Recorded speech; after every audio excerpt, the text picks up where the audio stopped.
Hey guys, Nidus here. In this video, I'll be telling you how you can secure a property for only $15,000.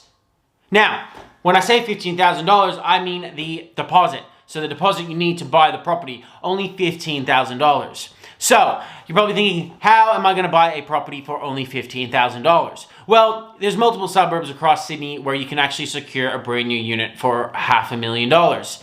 And in this in particular example, I'm going to be using the suburb that I currently service in as a real estate agent, which is Penrith. So you can secure a brand new unit for $500,000 in the Penrith Greater Region. And at the moment, first home buyers are eligible to purchase properties with a 5% deposit. Now, 5% of $500,000 is 25 grand. And you're probably thinking, Leon, you said 15. So you will actually need $25,000. So there is a couple methods. If you only have 15 grand, I would recommend calling around to friends and family to see if you can borrow $10,000, which will give you the 25. Or if you have the $25,000, then you can use that $25,000. Now, here's the catch. When you buy brand new, you actually get another incentive. So there is currently a government grant where if you purchase brand new, you are eligible for a $10,000 government grant.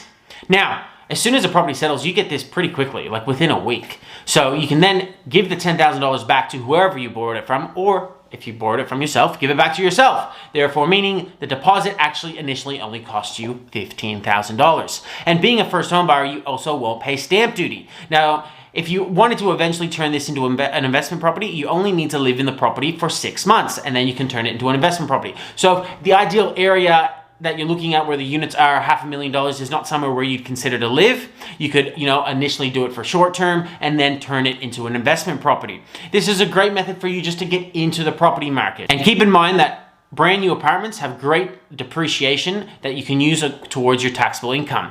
Now, when you are applying for this 5% home loan, only a few banks are doing it, so check with your broker or bank to see if they are offering that service. Also, there is a couple criteria that must be met. If you're one person buying the property, you need to be making under $125,000 a year, and if you're a couple, you need to be making less than $200,000 a year. Now, I actually am very educated in this in particular method of purchasing a property because I've done this myself about a year and a half ago. I've got the government grant. Like I said, it was within a week, and it was all very quickly, no stamp duty, and I'm currently refinancing my property after a year and a half, and I'm about to buy a second property. And now I'll be looking into more of a house on a block of land, buy some land. This was always just the stepping stone for me. People always go, don't buy an apartment, don't buy an apartment. If all you can afford at the time is an apartment, then by all means buy an apartment, because sometimes these markets move so quickly and then home ownership becomes more out of reach than it was already for you. So just get in the market and buy. But that being said, this is not financial advice. This is just letting you know the incentives that are out there when you buy a brand new property. If you have any questions, leave me a comment below. Subscribe, because I'll be putting a lot more content about real estate tips and just news in general. And remember, if you're thinking of selling in the Lower Blue Mountains or the Penrith Greater Region, you need to give me a call today because I have the Nidus touch, and everything I touch turns to soul.